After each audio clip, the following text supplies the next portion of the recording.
നമസ്കാരം, എൻ്റെ പേര് ഡോക്ടർ ആര്യ.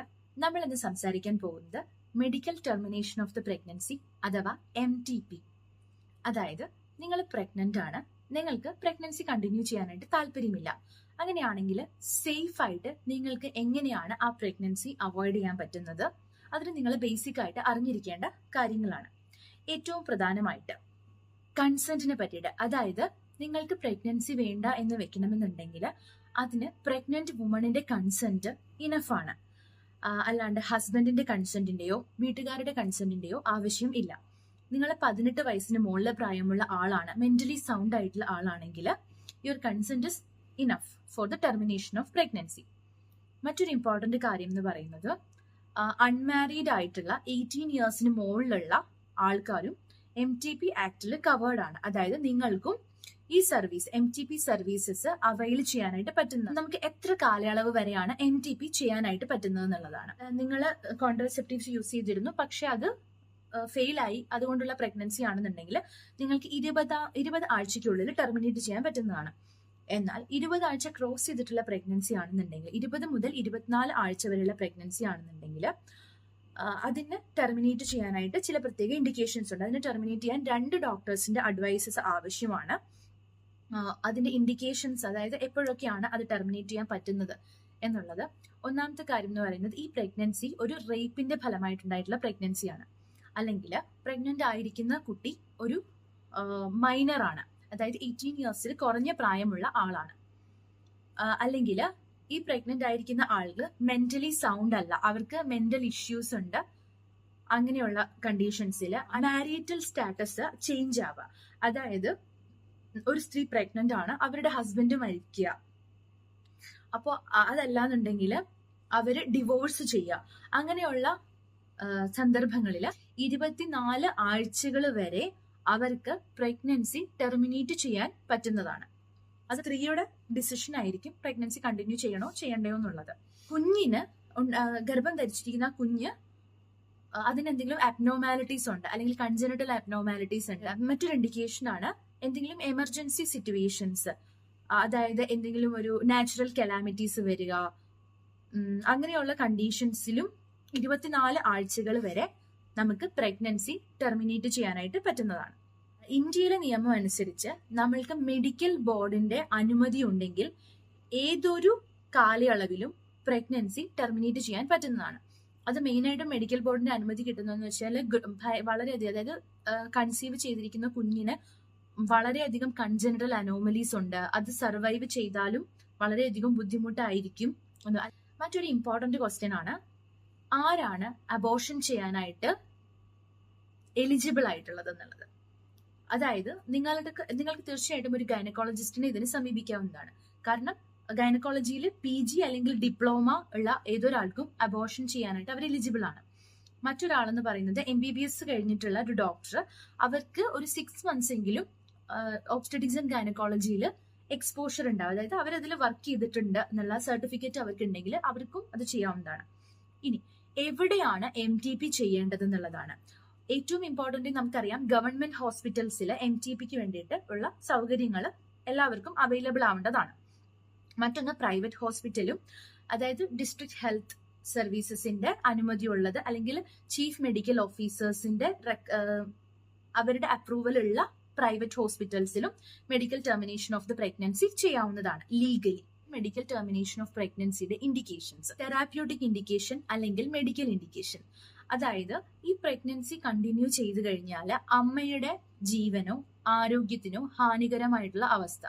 രണ്ടാമത്തെ ഇൻഡിക്കേഷൻ ആണ് യൂജനിക് ഇൻഡിക്കേഷൻസ്, അതായത് നിങ്ങൾ കൺസീവ് ചെയ്തിരിക്കുന്ന കുഞ്ഞിന് എന്തെങ്കിലും അനോമലീസ് ഉണ്ട്, ഒന്നെങ്കിൽ അതിന് കൺജനിറ്റൽ അനോമലീസ് ഉള്ളതായിരിക്കാം, അല്ലെങ്കിൽ നിങ്ങൾക്ക് പാരമ്പര്യമായിട്ടുള്ള എന്തെങ്കിലും രോഗങ്ങൾ, അതായത് ഇപ്പം ബ്ലഡിന്റെ രോഗം പറയുകയാണെങ്കിൽ സിക്കിൾ സെൽ ഡിസീസ് എന്നൊക്കെ പറയും. പ്രധാനപ്പെട്ട ഇൻഡിക്കേഷൻ ആണ് റേപ്പ് എന്ന് പറയുന്നത്.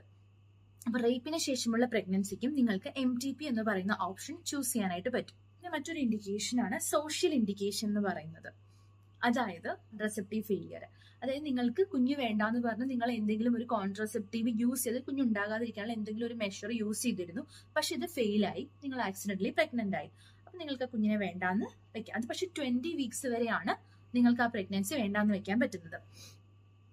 ഓൾറെഡി 4-5 കുട്ടികളുണ്ട്, അപ്പൊ ഈ കുഞ്ഞും കൂടെ വന്നു കഴിഞ്ഞാൽ അത് ഭയങ്കര ബുദ്ധിമുട്ടായിരിക്കും എന്നുള്ള രീതിയിൽ അങ്ങനെയാണെങ്കിലും നിങ്ങൾക്ക് MTP എന്ന് പറഞ്ഞിട്ടുള്ള ഒരു ഓപ്ഷൻ ചൂസ് ചെയ്യാനായിട്ട് പറ്റും. മറ്റൊരു പ്രധാനപ്പെട്ട ഇൻഡിക്കേഷൻ ആണ് പ്രഗ്നന്റ് ആയിരിക്കുന്ന വുമൺ അവർക്ക് എന്തെങ്കിലും മാനസിക രോഗങ്ങൾ ഉണ്ടെന്നുണ്ടെങ്കിൽ അവർക്ക് MTP ഓപ്റ്റ് ചെയ്യാവുന്നതാണ്.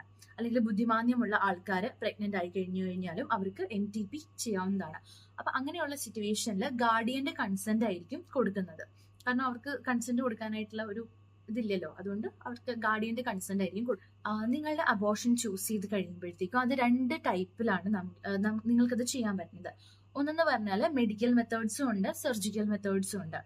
അതായത് മെഡിക്കൽ മെത്തേഡ്സിലും നമ്മളുടെ 12 വീക്സിന് മുന്നുള്ള പ്രഗ്നൻസി ആണെങ്കിൽ മെഡിക്കൽ മെത്തേഡിനെക്കാട്ടിലും കൂടുതൽ പ്രിഫർ ചെയ്യുന്നത് സർജിക്കൽ മെത്തേഡ്സ് ആണ്.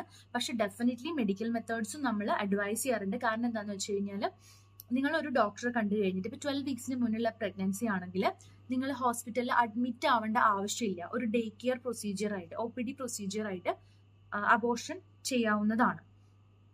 പക്ഷേ നിങ്ങൾ ഇപ്പം അബോർഷനുള്ള മരുന്ന് നിങ്ങൾക്ക് ഏതെങ്കിലും ഒരു ഡോക്ടർ പ്രിസ്ക്രൈബ് ചെയ്യുകയാണെങ്കിൽ നിങ്ങൾക്ക് തീർച്ചയായിട്ടും 24 hours ഒരു ഹോസ്പിറ്റലിൽ പോവാനായിട്ട്, അതായത് ഏത് ഡോക്ടറാണോ പ്രിസ്ക്രൈബ് ചെയ്തത്, എന്തെങ്കിലും ഒരു എമർജൻസി ഉണ്ടായി കഴിഞ്ഞാൽ അപ്പൊ തന്നെ നിങ്ങൾക്ക് ഹോസ്പിറ്റലിൽ പോയി അവരെ സമീപിക്കാനുള്ള ഒരു ഓപ്ഷൻ അവിടെ ഉണ്ടായിരിക്കുക എന്നുള്ളത് വളരെ ഇമ്പോർട്ടന്റ് ആണ്. കാരണം എന്താണെന്ന് വെച്ച് കഴിഞ്ഞാൽ ചില കേസസിൽ ഇപ്പം മെഡിസിൻസ് ഒക്കെ എടുത്തു കഴിഞ്ഞിട്ട് അത് പൊതുവെ എടുക്കുന്നതെന്ന് പറഞ്ഞു കഴിഞ്ഞാൽ 2 ടൈപ്പ് ടാബ്ലറ്റ്സ് ഉണ്ടാവും. അത് ഒന്നില്ലെങ്കിൽ പെർവജൈനൽ യോനി എന്ന് പറയില്ലേ, അതിൽ കൂടെ ഇടുക, അല്ലെങ്കിൽ നിങ്ങൾ കഴിക്കാനായിട്ട് തരുന്ന ടാബ്ലറ്റ്സ് ആണ്. അപ്പോൾ ഇതിൽ കോംപ്ലിക്കേഷൻസ് ഉണ്ടാവാം, സിവിയർ ബ്ലീഡിങ്ങും കാര്യങ്ങളൊക്കെ ഉണ്ടാവുകയാണെങ്കിൽ പേഷ്യന്റ് കൊളാപ്സ് ആവാനൊക്കെ ചാൻസ് ഉണ്ട്. അപ്പൊ അങ്ങനെ എന്തെങ്കിലും ഉണ്ടാവുകയാണെങ്കിൽ നിങ്ങൾക്ക് ഉടനടി തന്നെ ഹോസ്പിറ്റലിൽ എത്താനുള്ള ഒരു സൗകര്യം ഉണ്ടായിരിക്കണം. അതൊരു കാര്യം. മറ്റൊരു കാര്യം എന്ന് പറയുന്നത്, അപ്പോൾ അല്ലെങ്കിൽ നിങ്ങൾക്ക് ഹോസ്പിറ്റലിൽ പോയിട്ട് സർജിക്കൽ മെത്തേഡ്സ് ആയിട്ടുള്ള സക്ഷൻ ഇവാക്യുവേഷനോ, അല്ലെങ്കിൽ അതിന് ഡിഫറെന്റ് മെത്തേഡ് പറയാം, manual vacuum aspiration, suction evacuation, dilatation and evacuation, അങ്ങനെ. അപ്പൊ അങ്ങനത്തെ മെത്തേഡ്സ് എന്തെങ്കിലും വെച്ചിട്ട് നിങ്ങളുടെ ക്വാളിഫൈഡ് ആയിട്ടുള്ള ഡോക്ടർ നിങ്ങൾക്ക് അബോർഷൻ ചെയ്യുന്നതായിരിക്കും. ഇനി നിങ്ങളുടെ പ്രഗ്നൻസി ഫസ്റ്റ് ട്രൈമസ്റ്റർ ക്ലോസ് ചെയ്ത്, അതായത് 12 വീക്സിന് മുകളിലുള്ള പ്രഗ്നൻസി ആണെങ്കിൽ അത് ടെർമിനേറ്റ് ചെയ്യാനായിട്ട് നിങ്ങൾക്ക് മിക്കവാറും കണ്ടീഷൻസിൽ അഡ്മിറ്റ് ആവേണ്ടി വരും. 2 ദിവസം അല്ലെങ്കിൽ 1-2 ദിവസങ്ങളിൽ അഡ്മിറ്റ് ആവേണ്ടതായിട്ട് വരും. അതിന് കൂടുതലും പ്രിഫർ ചെയ്യുന്നത് മെഡിക്കൽ മെത്തേഡ്സ് ആണ്.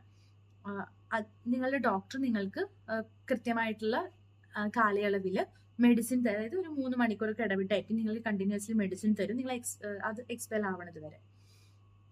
അങ്ങനെയാണ് ഈ അബോർഷന്റെ പ്രൊസീജിയർ നടക്കാന്ന് പറയുന്നത്. അത് കഴിഞ്ഞിട്ട് ആക്ച്വലി അബോർഷന് മുന്നായിട്ട് നമ്മൾ ചില ബ്ലഡ് ഇൻവെസ്റ്റിഗേഷൻസ് തീർച്ചയായിട്ടും ചെയ്യണം. അതായത് നിങ്ങളുടെ ഹീമോഗ്ലോബിൻ എത്രയാണ്, നിങ്ങളുടെ ശരീരത്തിൽ ആവശ്യത്തിന് ബ്ലഡ് ഉണ്ടോ, അല്ലെങ്കിൽ ബ്ലഡ് കുറവാണെങ്കിൽ അത് അറേഞ്ച് ചെയ്യേണ്ടതിന്റെ ആവശ്യമുണ്ട്.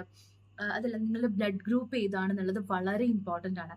കാരണം എന്താണെന്ന് വെച്ചാൽ ഏതൊരു അബോർഷൻ നമ്മളെ മെഡിക്കലി ഇൻഡ്യൂസ് ചെയ്ത് കഴിഞ്ഞിട്ടും ഇപ്പൊ നിങ്ങൾക്ക് RH നെഗറ്റീവ് ആയിട്ടുള്ള, അതായത് O നെഗറ്റീവ്, A നെഗറ്റീവ്, അങ്ങനെ നെഗറ്റീവ് ബ്ലഡ് ഗ്രൂപ്പ്സ് ആണെങ്കിൽ നിങ്ങൾ അബോർഷൻ അണ്ടർഗോൺ ചെയ്ത് കഴിഞ്ഞിട്ട് തീർച്ചയായിട്ടും ANTI-D എന്ന് പറഞ്ഞിട്ടുള്ള ഒരു ഇഞ്ചക്ഷൻ എടുക്കണം.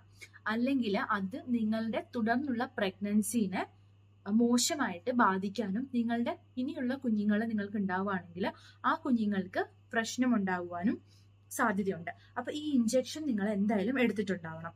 12 ആഴ്ചകൾക്ക് മുന്നുള്ള പ്രഗ്നൻസി ആണെങ്കിൽ 50 മൈക്രോഗ്രാമിന്റെ ഒരു ഇഞ്ചക്ഷനും, 12 ആഴ്ചകൾക്ക് ശേഷമുള്ള പ്രഗ്നൻസി ആണെങ്കിൽ 300 മൈക്രോഗ്രാമിന്റെ ഒരു ഇഞ്ചക്ഷനുമാണ് എടുക്കുന്നത്. അബോർഷൻ കഴിഞ്ഞിട്ട് നിങ്ങൾ ഡിസ്ചാർജ് ചെയ്ത് കഴിഞ്ഞിട്ട് നിങ്ങൾ 2 ആഴ്ച കഴിഞ്ഞിട്ട് ഡോക്ടർ ഒന്നുകൂടെ പോയി കാണും. അത് എന്തിനാണെന്ന് വെച്ച് കഴിഞ്ഞാൽ നിങ്ങൾക്ക് പെർസിസ്റ്റന്റ് ആയിട്ട് ഇപ്പോഴും ബ്ലീഡിങ് ഉണ്ടോ, അല്ലെങ്കിൽ നിങ്ങളുടെ യൂട്രസിനകത്ത് എന്തെങ്കിലും ഈ അബോർഷൻ ചെയ്തിട്ടുള്ള കുട്ടീന്റെ എന്തെങ്കിലും പ്രോഡക്ട്സ് ബാക്കിയുണ്ടോ എന്നൊക്കെ നോക്കുന്നതിന് വേണ്ടിയിട്ടാണ്. അപ്പൊ ചില ഡോക്ടേഴ്സ് ഒരു USG ചെയ്യിപ്പിക്കാറുണ്ട്, ചിലർ β-HCG ആയിരിക്കും ചെയ്യിപ്പിക്കുന്നത്. അത് നിങ്ങളുടെ സിംറ്റം അനുസരിച്ചിട്ട് നിങ്ങളുടെ ഡോക്ടർ അഡ്വൈസ് ചെയ്യുന്നതായിരിക്കും. പിന്നെ ഒരു അബോർഷൻ കഴിഞ്ഞിട്ട് ഇറ്റ് ഈസ് ബെറ്റർ നിങ്ങൾ വേറൊരു പ്രഗ്നൻസി പ്ലാൻ ചെയ്യുന്നുണ്ടെന്നുണ്ടെങ്കിൽ ഏറ്റവും ബെസ്റ്റ് ആയിരിക്കുന്നത് അറ്റ്ലീസ്റ്റ് ഒരു 3 മാസം അല്ലെങ്കിൽ ഒരു 6 മാസത്തെ ഒരു ഇന്റർവെൽ കഴിഞ്ഞിട്ട് പിന്നെ അടുത്ത പ്രഗ്നൻസി പ്ലാൻ ചെയ്യുന്നതാണ് ബെറ്റർ ആയിട്ടുള്ളത്. ഇനി ഏറ്റവും ഇമ്പോർട്ടന്റ് ആയിട്ടുള്ള കാര്യമാണ് എന്തൊക്കെ കോംപ്ലിക്കേഷൻസ് ആണ് ഉണ്ടാവുക, അതായത് അബോർഷന്റെ റിസ്കിനെ പറ്റിയിട്ട് നമ്മൾ അറിഞ്ഞിട്ടുണ്ടാവണം. അബോർഷന്റെ റിസ്ക് എന്ന് പറയുന്നത് ഏറ്റവും ഇമ്പോർട്ടന്റ് ആയിട്ടുള്ള ഒരു കാര്യം എന്ന് പറയുന്നത് ഹെമറേജ് ആണ്, അതായത് ബ്ലീഡിങ്. നിങ്ങൾ MTP പിൽസ് ആണ് എടുക്കുന്നുണ്ടെങ്കിൽ നിങ്ങൾക്ക് വീട്ടിൽ വെച്ചിട്ട് നോർമലി ബ്ലീഡിങ് തീർച്ചയായിട്ടും ഉണ്ടാവും, പക്ഷേ ബ്ലീഡിങ് നിങ്ങൾക്ക് കൂടുതലാണ്. അതായത് ഒരു മണിക്കൂറിനുള്ളിൽ നിങ്ങൾക്ക് 2 പാഡിൽ കൂടുതൽ ചേഞ്ച് ചെയ്യേണ്ടി വരുന്നുണ്ട്. അങ്ങനെ ഒരു 2 മണിക്കൂർ നിങ്ങൾക്ക് ഒരുപാട് പാഡ് ചേഞ്ച് ചെയ്യേണ്ടി വരുന്നുണ്ടെങ്കിൽ, അതായത് 4 പാഡെങ്കിലും നിങ്ങൾ 2 മണിക്കൂറിൽ ചേഞ്ച് ചെയ്യുന്നുണ്ടെങ്കിൽ, അത് മാത്രമല്ല അത് കഴിഞ്ഞിട്ട് നിങ്ങൾക്ക് ഭയങ്കരമായിട്ട് തലകറക്കം അങ്ങനത്തെ സിംറ്റംസ് ഉണ്ടാവുന്നുണ്ടെങ്കിൽ തീർച്ചയായിട്ടും നിങ്ങൾക്ക് ഹെവി ബ്ലീഡിങ് ഉണ്ടാവുന്നുണ്ട്. അപ്പൊ നിങ്ങൾ ഉടനെ തന്നെ നിങ്ങളുടെ ഡോക്ടറെ പോയിട്ട് സമീപിക്കുക. നിങ്ങളുടെ ഡോക്ടർ അവൈലബിൾ അല്ലെന്നുണ്ടെങ്കിൽ ഏതൊരു ഗവൺമെന്റ് ഹോസ്പിറ്റലിലും നിങ്ങൾക്ക് ചെല്ലാവുന്നതാണ്. പിന്നെ രണ്ടാമത്തെ കോംപ്ലിക്കേഷൻ എന്ന് പറയുന്നത്, നിങ്ങൾ ഇത് പ്രോപ്പറായിട്ടല്ല അബോർഷൻ ചെയ്യിപ്പിച്ചിട്ടുള്ളതെന്നുണ്ടെങ്കിൽ ഇൻഫെക്ഷൻ ആവാനുള്ള റിസ്ക് ഉണ്ട്. അതിന് നമ്മൾ സെപ്റ്റിക് അബോർഷൻസ് എന്നാണ് വിളിക്കുന്നത്. അത് അമ്മയുടെ ജീവന് തന്നെ അപകടമായിട്ട് വരാറുണ്ട്. വളരെയധികം വളരെ മോശമായിട്ടുള്ള സ്മെല്ലുള്ള ഡിസ്ചാർജസ്, വജൈനൽ ഡിസ്ചാർജ്, അതുപോലെ തന്നെ ആൾക്ക് ഫീവർ വരിക, അങ്ങനെയുള്ള പല സിംറ്റംസോട് കൂടി അത് പ്രസന്റ് ചെയ്യും. അപ്പൊ എപ്പോഴും അബോർഷൻ അണ്ടർഗോൺ ചെയ്യുമ്പോഴത്തേക്കും ഏറ്റവും നല്ല ക്ലീൻ ആയിട്ടുള്ള ഒരു ഫെസിലിറ്റിയിൽ ഒരു ഡോക്ടറുടെ അണ്ടറിൽ തന്നെ നിങ്ങൾ അബോർഷൻ അണ്ടർഗോൺ ചെയ്യാനായിട്ട് ശ്രദ്ധിക്കുക. മറ്റൊരു റിസ്ക് ആണ് നമ്മളുടെ യൂട്രസിന് ഇഞ്ചുറി ഒക്കെ ഉണ്ടാവാനായിട്ടുള്ള ചാൻസസ് ഉണ്ട്. ഫർദർ പ്രഗ്നൻസീസിൽ കോംപ്ലിക്കേഷൻസ് ഉണ്ടാവാനായിട്ടും ചെറിയൊരു സബ് ഫെർട്ടിലിറ്റിയും കാര്യങ്ങൾ ഉണ്ടാകാനായിട്ടും ഒക്കെ കാരണം ആകാവുന്നതാണ്. അപ്പോൾ നിങ്ങൾക്ക് ഏറ്റവും ബെസ്റ്റ് എന്ന് പറയുന്നത് പ്രിവെൻഷൻ ആണ്. പക്ഷെ എന്തെങ്കിലും കാരണങ്ങൾ കൊണ്ട് നിങ്ങൾക്ക് MTP അണ്ടർഗോൺ ചെയ്യേണ്ടി വന്നു കഴിഞ്ഞാൽ അത് തീർച്ചയായിട്ടും ഒരു സേഫ് ആയിട്ടുള്ള പ്ലേസിൽ അണ്ടർഗോൺ ചെയ്യുക. അതൊരു സേഫായിട്ട് ഡോക്ടറുടെ അണ്ടറിൽ തന്നെ തീർച്ചയായിട്ടും അത് ചെയ്യാനായിട്ട് ശ്രദ്ധിക്കുക. പിന്നെ മറ്റൊരു ഇമ്പോർട്ടൻ്റ് കാര്യം എന്ന് പറയുന്നത്, MTP അണ്ടർഗോൺ ചെയ്യുന്ന എല്ലാവരുടെയും ഡീറ്റെയിൽസ് അത് വളരെ കോൺഫിഡൻഷ്യൽ ആയിട്ടാണ് സൂക്ഷിക്കുന്നത്. അത് പബ്ലിഷ് ചെയ്യാനായിട്ടോ അല്ലെങ്കിൽ അവരെ പറ്റിയിട്ട് മറ്റൊരാളോട് ഇൻഫോം ചെയ്യാനൊന്നും പാടില്ല, unless it is A POCSO case.